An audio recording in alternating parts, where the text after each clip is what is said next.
এখানে দেখা যাচ্ছে আপনার বাচ্চার বাপাটা একটু বাঁকা, যার কারণে স্বাভাবিকের তুলনায় গ্রোথটা একটু কম। টেনশনের কিছু নাই। আমি এখানে বসে আছে কেন? এমনিতেই বসে আছি, ভালো লাগছিল এখানে। বাবা, মা, তমাল, বিল্টু ভাই সবাই অনেক খুশি, তাই না?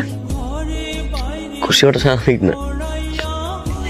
কিন্তু ও আসার পর আর এই আনন্দটা থাকবে না, তাই না? মানে তারা কাছে পড়লো একটা পা। আমাকে একটু জিজ্ঞাসা করছিলাম, মনে আছে?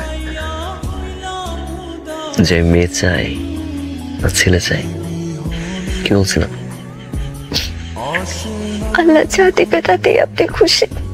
আল্লাহ যা দিবে তাতেই আমি খুশি। এই পৃথিবীতে